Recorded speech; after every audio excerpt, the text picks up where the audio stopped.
Hey!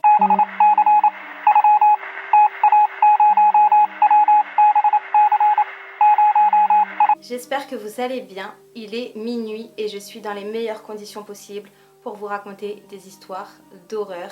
Je précise que toutes ces histoires, je les ai trouvées sur internet. Je vais essayer de vous retrouver le lien du site et je vous le mettrai en barre d'infos. Si vous souhaitez retrouver les histoires que je vais vous lire aujourd'hui, n'hésitez pas aussi à m'envoyer, vous, des histoires peut-être paranormales, étranges qui ont pu vous arriver ou juste vos histoires d'horreur. Ça m'intéresse et comme ça je les raconterai en vidéo. Bref, dans cette vidéo j'ai sélectionné des histoires qui tournent autour des amis imaginaires. Je crois pas à fond au spiritisme, au paranormal, etc. Malgré que j'ai quand même été témoin de certains phénomènes que je ne peux toujours pas expliquer au jour d'aujourd'hui. Alors est-ce que c'est mon imagination à ces moments-là qui a été débordante ou est-ce que ça s'est réellement passé ? Et je pense que ça s'est réellement passé parce que parfois j'étais pas seule lorsque ça s'est passé. Du coup, si un jour vous voulez que je vous raconte toutes les petites choses creepy qui me sont arrivées, n'hésitez pas à me le dire dans les commentaires. J'ai trouvé énormément d'histoires sur ce sujet, donc je pense que je vais vous en faire 2 vidéos. Si vous souhaitez une partie 2, vous me le direz dans les commentaires. On commence avec la première histoire.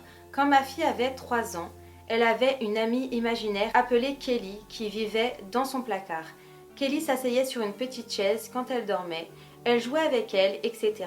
Les trucs typiques d'amis imaginaires. 2 années plus tard, ma femme et moi regardions le nouveau Amityville. Notre fille marchait juste au moment où la fille morte a les yeux noirs dans le film. Loin d'être perturbée, elle a dit « Ça ressemble à Kelly ». « Kelly qui ?» avons-nous répondu. « Vous savez la fille morte qui vit dans mon placard ?» Je sais pas si c'est une histoire vraie, mais en tout cas si mon enfant vient me voir, me dit qu'il a un ami imaginaire mort dans son placard, je déménage. Deuxième histoire. Quand ma sœur avait entre 6 et 7 ans, elle avait une amie imaginaire appelée Emily. Elle nous a raconté qu'Emily vivait dans son placard. Il y a un problème avec les placards. Je pense qu'on va pas mettre de placard dans la chambre de nos enfants. Désolée pour cette interruption. Emily vivait dans son placard, portait une vieille robe noire, avait des longs cheveux noirs et le même âge que ma sœur. Ma sœur jouait avec elle constamment, mes parents ont commencé à remarquer que ma sœur agissait bizarrement. Juste assise au centre de la chambre, à murmurer certaines choses à Emily et à être de plus en plus distante vis-à-vis d'eux. Je me souviens d'un jour spécifique. Mon frère est passé à côté de sa chambre et ma sœur était assise au centre de la pièce. Soudain, elle se retourna et lui siffla. Il s'est mis à avoir peur. Il m'a dit qu'elle ne ressemblait même pas à ma sœur. Mes parents ont couru vers sa chambre et je pouvais entendre ma sœur crier aussi fort qu'elle le pouvait. Je lui en ai parlé récemment, maintenant qu'elle a 24 ans. Elle m'a dit qu'Emily avait pour habitude de lui dire de faire des choses horribles contre elle-même. Un jour, elle s'est réveillée sur le toit et ne s'est pas rappelé comment elle était montée là-haut. Je ne rigole pas. Apparemment, Emily détestait mes parents au plus haut point. Elle montait ma sœur contre eux. Depuis, ma sœur déteste parler de cette histoire. Je n'ai donc pas osé lui en parler plus. Tout ça s'est passé dans notre ancienne maison. Quand nous sommes allés dans une maison différente, Emily a disparu. Je n'invente rien de tout cela. L'ami de ma sœur a causé beaucoup de soucis à ma famille et pendant très longtemps.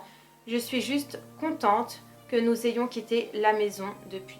Du coup, apparemment, c'est une histoire vraie. En tout cas, c'est hyper creepy et ça doit faire peur. Surtout parce que c'est raconté par une enfant qui a vu une enfant agir de la sorte. Du coup, je pense que c'est traumatisant autant pour chaque enfant. Histoire suivante. Au lycée, l'un de mes meilleurs amis avait une petite sœur qui avait entre 5 et 6 ans. Un jour, on est venu chez lui et alors qu'on attendait qu'il descende au rez-de-chaussée, sa sœur est venue me voir et m'a dit « Aïssi m'a demandé si tu savais quand tu allais mourir. » J'ai rigolé de façon nerveuse à la question morbide, mais je savais tout sur Aïssi, son amie imaginaire.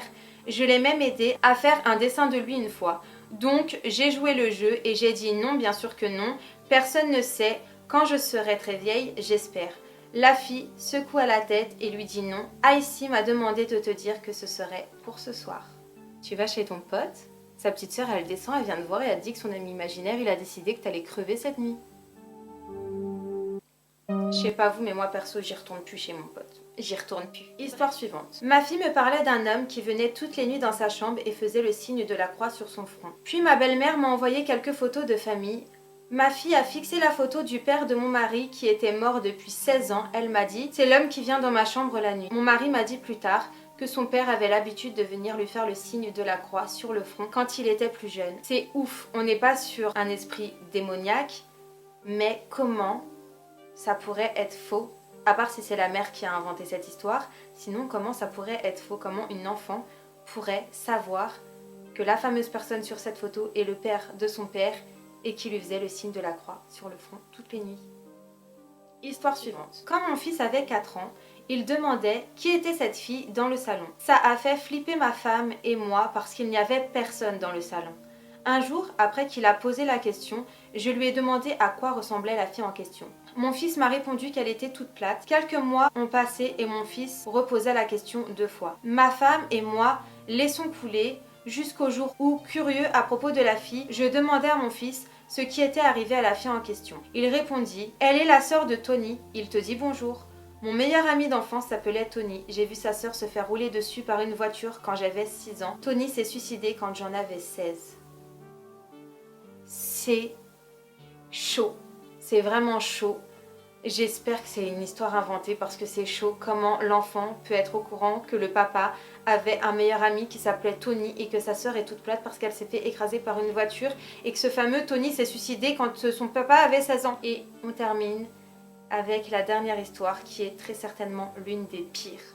J'avais 6 ans et j'avais une meilleure amie qui s'appelait Cindy. On était ensemble en maternelle et je l'aimais beaucoup, c'était d'ailleurs l'une de mes seules amies car j'avais du mal à me faire des amis à cette période. Cindy est malheureusement décédée d'une maladie lorsque nous avions toutes les deux 8 ans. 3 mois après son décès, j'ai commencé à voir Cindy et je pensais qu'elle s'était réincarnée comme amie imaginaire. Mais en fait, Cindy n'était pas Cindy. Je l'ai découvert lorsque Cindy a commencé à devenir méchante. Et lorsque je ne faisais pas ce que Cindy voulait, elle grandissait, grandissait et grandissait, comme si elle s'allongeait de tout son long et elle me faisait extrêmement peur. Cindy voulait que je tue ma famille. Bien sûr, je ne l'ai pas fait. Je suis honteuse. Un jour, j'ai tellement hésité parce que j'avais trop peur de Cindy. Waouh, ça fait tellement peur. Bref, c'est la fin de cette vidéo. Je vous invite à la liker si elle vous a plu. Je vous dis à dimanche pour une prochaine vidéo. Et jusque dimanche, prenez grand soin de vous. Et faites attention au placard.